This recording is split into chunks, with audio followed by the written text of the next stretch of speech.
سر یہ بتائیں، آج دوحہ کے قطر کے اسپوکس پرسن تھے تو وہ فارن آفس کے، تو ان کی چل رہی تھی پریسر، اس میں بڑی انٹرسٹنگ بات کی. تو انہوں نے کہا کہ یہ جب جنگ ختم ہوتی ہے تو جو اس علاقے کے ممالک ہیں they need to rethink regional security.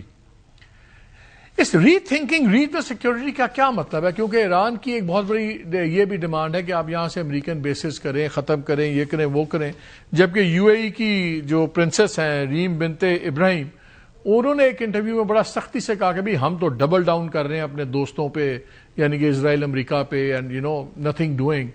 Doha جیسا ملک اگر وہ کہتا ہے ری تھنکنگ ریجنل سیکورٹی، تو اس کا تو مطلب یہ نا کہ وہ سمجھتے ہیں کہ جو بھی سیٹ اپ ہیں یہ فائدہ نہیں ہوا ان کا ان ملکوں کو، بلکہ یہ تو کولیٹرل ڈیمیج ہو گئے. ان کا خیال تھا ہم بچیں گے. اگر اسرائیل پہ 800 میزائلز اور وہ ڈرونز گرے، ان پہ تو 4 گنا زیادہ گرے ہیں. سو ڈو یو تھنک کہ یہ چیز آگے یہ بحث چھڑے گی؟ یہ جو عمران کی، یہ ایران کی، کیا یہ وشفل تھنکنگ ہے یا اس سے زیادہ ہے بات ایکچولی بڑھ سکتی ہے آگے بیسز کا فیوچر؟ میرا ایک بنیادی سوال ہے کہ سیکیورٹی پیکٹس جو ہوتے ہیں وہ کسی کے خلاف ہوتے ہیں. you're dealing with a threat. اب نیٹو جو تھا that was dealing with the Soviet threat.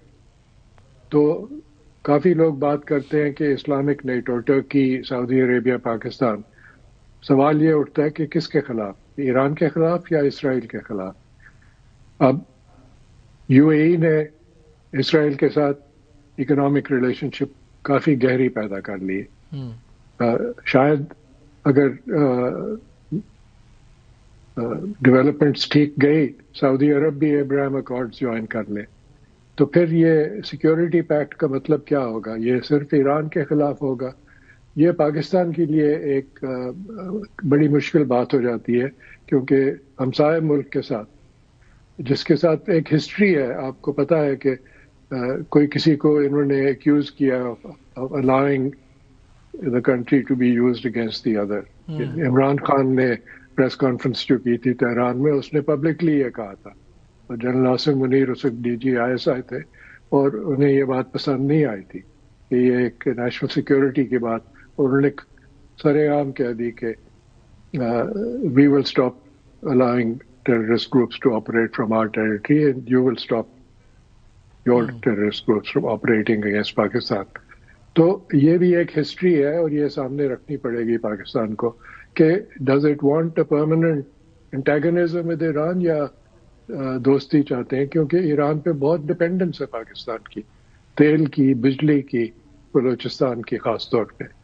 تو یہ سب سامنے رکھ کے میں سمجھتا ہوں کہ اگر نیگوسیشنز ہوتی ہیں اور اگر اسلام آباد اس کا وینیو ہے تو یہ بہت اچھی خبر ہے، اور امید یہی ہے کہ یہ صحیح خبر ہو.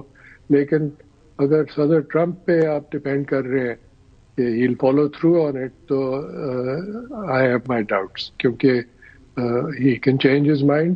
اور سب سے بڑا ووٹ جو ان کے سائڈ پہ جو ہے وہ اسرائیل کا ہے. جنگ کا شروع ہونے میں بھی اسرائیل کا ووٹ تھا اور ختم ہونے میں بھی ہوگا ووٹ. اسی طرح ایران کا بہت بڑا ووٹ ہے جنگ ختم کرنے میں.